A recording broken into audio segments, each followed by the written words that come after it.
I'm here to be undisputed at this weight class, so it don't matter really who it is. I'm taking over this division. This weight division is mine. I ain't worried about we retired. You know, we focus on tasking and taking over this division. We ain't worried about no retired fighters. Yeah, y'all keep on throwing Terence up. Trying to threat is Jarron Ennis to the great Terence Crawford. Listen. like I said, man. Of course, everybody know the competitive nature in myself, but I don't worry about coming back to prove anything, because me coming back and proving something to people that it doesn't matter, what never matters. You know, for that being, they would say, oh, well, he only fought Xander, or they'll come up with some type of excuse. Jarron Ennis is calling out Terence Crawford right after his win over Xander Zayas. The celebration has barely started and Boots is already speaking with confidence. No quiet messages and no subtle comments, just a clear statement. He dominated Xander Zayas and now he is aiming for every title. Undisputed, focused, and fearless. This fighter does not wait around and he does not play the politics game. Boots Ennis is chasing everything at 154, and every champion in the division should be paying attention right now. Most definitely. Let's make him happy, baby. Eddie, talk to me. Who you want? Whoever Eddie want, that's what we gonna get. Crawford is already thinking several moves ahead, while others are still trying to understand the situation. He gives Boots respect when speaking publicly, but do not get confused because his response was carefully planned. Crawford stays calm and shows no signs of concern. He is not amazed and believes he can see weaknesses. Whether those weaknesses are really there against a fighter as quick and precise as Boots Ennis is a completely different matter. Crawford speaks with total confidence, but Boots fights with the same level of belief and backs it up every time he steps into the ring. He got tremendous speed. He got great power, defense, reflexes, all that, you know. But the only thing that I can say is I'm 10 steps ahead of him. Like, I'm 10 steps ahead of him in smarts. And I think, you know, that's where he'd get in trouble with, you know, coming straight forward, you know, trying to box me or trying to, you know, think shot for shot. I just, you know, compare myself, you know, with a lot of great fighters, and I can see the holes in. Tim Bradley is talking as if Boots Ennis is just another young fighter trying to make a name for himself. Give credit where it belongs and respect what he has already achieved by stepping into the ring and beating world champions. Crawford is an elite fighter and nobody questions that. But counting Boots out this soon is simply disrespectful. Every boxer seems vulnerable until they prove everyone wrong. Boots has not fought Crawford yet, but Crawford has also never faced someone with the speed and power that Boots brings. This argument goes both ways, Tim. You know, with Terence and Boots. That's what, you know, I said, yeah, well, if you want to fight, just let me know. That's just what Steven said, right? And they said, well, we'll call you later on. Never called him back. That's what happened. So they trying to say that we never turned the fight. I talked to Terence last night. We never turned the fight down. We've been winning. Danny Garcia questioning Crawford stands out because he understands elite fighters better than most. A young, hungry lion facing a seasoned master is the kind of matchup that gets boxing fans excited. Crawford is the skilled technician while Boots is a powerful force who also fights with intelligence.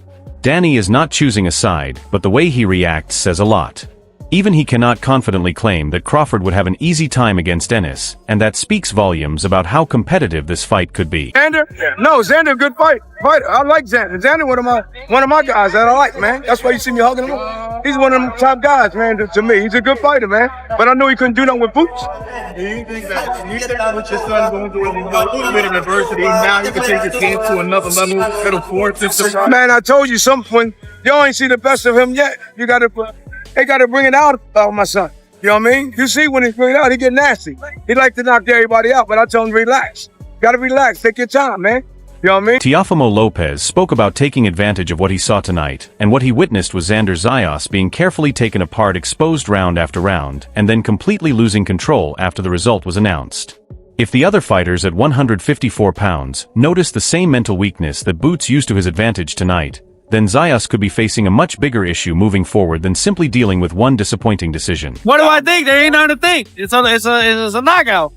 No, but I'm saying like just of the fight because it seemed like whatever I say, it's not that. He's just he wasn't ready, man. Whatever I say is not gonna benefit. Exactly. He should have. Congrats. Let's see him unified. Let's see. Well, he's unified now. Let's see him become. Danny Garcia is keeping it straightforward and easy to understand. Young fighters step into tough battles, they take punishment, and sometimes they get broken down. That is exactly what fans want to watch, and Zayas provided that excitement by taking risks and standing his ground. The issue is that he also showed a side after the fight that nobody expected to see. Danny is right that at 23 years old with 2 belts, there is no going backwards. But going after Boots after the defeat and shouting robbery is exactly the kind of reaction Danny was talking about and warning against. When you're a young fighter, you're going to go out and you shield. That's why people want to see young fighters fight, because that's the type of fight you're going to get. They don't want to see older fighters who just fighting for some money. They want to see that. They want to see somebody get hurt. Boots Ennis was prepared for everything that Zayas brought into the ring. He studied his style, worked on his strategy, and expected the movement and pressure. Even during the difficult moments, he admitted that he felt he could have done better. That kind of mindset would have made things even harder for Zayas to accept behind the scenes. Boots is not only winning inside the ring, he is also staying ahead mentally, keeping his confidence high, while Xander is struggling to keep his emotions under control. I knew he'd do a little bit of both. Like I said before in the press conference and things like that, I know he'll come for it, he'll move. He was doing a little bit of both tonight. And like I said before, he was ready for whatever he had to bring to the table. Everyone around Boots Ennis knew exactly what they were expecting and entered this fight with total confidence. Every member of his team believed in the outcome from the beginning. At the same time, Zayas was backstage falling apart, making accusations against Boots and shouting that he had been robbed. The difference between these two camps after the final bell was impossible to ignore and revealed a lot about what truly took place inside the arena tonight. I know him. He'll be back in the gym by next week. He's a nutcase, man. So Boots did his thing, man. What can you say? He got the win. This was the public image of a calm, respectful, and professional young champion, saying everything expected in front of the cameras. But according to those who were backstage, that was not the same Xander Zayas they saw later that night. Once the cameras were turned off and the media left, a very different side of him appeared. The frustration hidden behind those controlled words finally had nowhere else to go. It came out directly toward Jarron Ennis in what became one of the most intense backstage moments involving a young fighter in recent years. The congratulations shown on camera meant very little compared to the accusations, the anger, and the emotional outburst that followed as soon as the spotlight disappeared. This is what can happen when a fighter truly believes that the entire system worked against him on the biggest night of his career. Man, he hurt me a little bit in the first round, so my legs went away for a couple rounds, so I needed to find them. Then they told me, let's take a move a little bit. That's why I started doing it again. And then I think in round 3 or 4, I hurt him, so I kind of like, all right, I can walk down a little bit more, get my legs back on me. But he got me again. Part of the business. You learn, you learn. Even Hackett admitted that Boots was not performing at his highest level and was not at his absolute best. The fighter who put Zayas through such a difficult night was operating below his full potential and still earned the decision from the judges. If that does not create deep frustration inside Xander Zayas, then nothing will. And those body shots that Hackett talked about are another major issue. Zayas believes they were not simply hard to notice, but were thrown with the intention of causing damage rather than scoring points, and he feels the referee and judges allowed it to continue without enough attention. The emotional outburst backstage did not happen without reason. It was the result of everything building up over 12 rounds of what Zayas truly believes was an unfair and officially accepted robbery. The shots that he was putting Xander down with was shots he couldn't see. Xander a big, tough motherfucker. Because anybody else, a regular fighter, wouldn't be able to get him out like that. Not like that. You know what I'm saying? They would have had to work on him for rounds and rounds. Amanda Serrano saying that her heart goes out to Zayas is more than just a kind gesture. It is a great fighter recognizing another boxer who feels he was treated unfairly and understanding that pain on a personal level. At the same time, she praises Boots as a special talent with outstanding ring intelligence. So you have one person showing sympathy for the defeated fighter while also admitting that the winner is truly exceptional. That mix of emotions is exactly what may have pushed Zayas to his breaking point backstage and led to the heated confrontation with Boots and his team. What we have in Boricuas, tiene sazón. We have so much heart, and he showed that tonight, and I hope that the other people, the boxing critic, can see that Xander, he's here to stay, and he's going to come back stronger. And lastly, what do you think about the future for Boots Ennis? You know, they say he's special, was a special performance. How do you see him? He is one special guy. Special guy, he's quick. quick, he's smart, his IQ. He reminds me of Bud. Bud is not here anymore, so we have... Lopez Sr. openly said that this fight came too soon for Zayas. In his view, he was not experienced enough, and he was honestly surprised the contest lasted the full distance without a stoppage. Now imagine being Xander Zayas hearing those comments from a respected veteran. You gave everything you had in the ring. You believe the decision was unfair.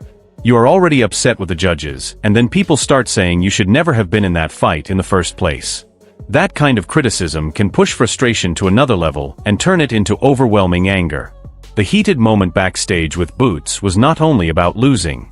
It was about everything happening at once and leaving the young fighter emotionally and mentally overwhelmed in the toughest way possible. Surprised that they let the fight go that long, because I was really concerned about him getting hurt like that. But that's boxing, Bozy dismissing the success Zayas had in the third round and then saying he would knock him out 2 or 3 more times in a possible rematch was reportedly the comment that sparked the entire backstage confrontation. Zayas heard those words, and so did his team, but instead of stepping away, the young champion lost his composure and went straight toward the Ennis camp with accusations of cheating, claims of robbery, and angry remarks that forced security to step in and keep everyone apart. Bozy's comments gave Zayas the spark that ignited all the tension that had been building throughout the night. He could have did it the first round, but he gets in there and like to play around a little bit. I'll get on him sometime about playing around like that. And then in that third round, it seemed like Xander had a lot of success. Man, I don't know if... Y'all better look at the tapes again. Y'all talking a lot of success. There is no going back. Danny Garcia repeated it 4 times because he truly believed every word, since what Xander Zayas did backstage tonight cannot simply be erased. You can apologize, explain your actions, or say emotions took over after what you believed was an unfair decision. But the image of a young champion holding 2 belts, losing his composure, and confronting the winning team's camp with accusations and threats is something that will remain online forever. There is no way to take that moment back. Danny Garcia reminded everyone that a 23-year-old champion carries his reputation wherever he goes, and tonight Zayas put his own reputation at risk in front of the entire boxing community. Thoughts on Xander's performance? I thought he did great. But he still has some... How you doing? Nice to see you, bro. Yes, sir. I thought he did great. He did good. But, when you got 2 belts and you're 23, you can't really take a step back, That's what comes with it. There's no turning back. There's no turning back. You got 2 belts. You're a young champion. There's no turning back. So he did what he had to do. Oscar de la Hoya calling Boots a machine and then quickly pushing for a fight between Virgil Ortiz and Boots shows exactly where boxing is heading next. And where does that leave Xander Zayas, completely pushed aside from the biggest discussions taking place in the same arena on the very night he suffered defeat? Oscar is not mentioning a rematch, and he is not talking about giving Zayas another opportunity. He is already focusing on the next major chapter in boxing built around Boots Ennis, while Zayas is backstage going through an emotional breakdown that is only making things much more difficult for his future in the sport. It ain't gonna be easy, but he did his thing, he got the win. What do you think of Xander Zayas' performance tonight? He got above the canvas. I don't even know how many times. What do you think of him? Young kid, got a bright future, get ahead of him. Got to take his time more developing his craft, because you don't need to take so many tough fights right now. I feel like after this tough fight, you got to be building, get him back in the mix, and then go back. Shannon Briggs brought his usual intense energy and captured the chaos of the entire night perfectly. Even he appeared honestly unsure about who had performed better once the fight was over. That uncertainty coming from a former heavyweight world champion who watched the action live inside the arena was something Zayas seemed to hold on to and turn into a strong criticism of the judges, the officials, and Jarron Ennis himself backstage. When respected figures in boxing are divided over the outcome, it shows just how unforgettable and controversial the night truly was. Where does he go from here? Man, back in the gym. I know him. He'll be back in the gym by next week. He's a nutcase, man. So, Boots did his thing, man. What can you say? He got the win. And what about you? When are we seeing you again? Everyone in Boots Ennis camp was fully united. Every person around him shared the same opinion with complete confidence and without any hesitation. That strong support, along with the calm attitude Boots showed throughout the night, only made Zayas feel more isolated in his frustration. Nobody around him was matching the anger he was carrying inside. So he decided to confront the situation directly. He went backstage and approached Jarron Ennis himself, and the impact of that choice could stay with his career for many years, no matter what else he goes on to accomplish in the sport. Punches. No, that was just me being lazy a little bit, on the inside, and we're gonna go sharpen it up. Don't even worry about it. At what point, as this fight went on, did you feel like you were in control? I knew I was in control from round one. Like I said, I was in there, had my fun, put on the show, and doing my thing. You were throwing a lot of power shots in there tonight. Yeah, I know, I was. My team was so. Serrano saying that Zayas will return is meant to offer support and encouragement. But at this moment, with Xander Zayas falling apart backstage and the entire boxing world watching his emotional reaction unfold in real time, the idea of a comeback feels very distant. Before he can return as a fighter, he first needs to regain his image as a professional. Right now, the impression he is giving people is not that of a champion who was treated unfairly, but of a young man who lost control of his emotions on the biggest stage of his career. Repairing that reputation will take a great deal of effort, no matter what happens in any future fights.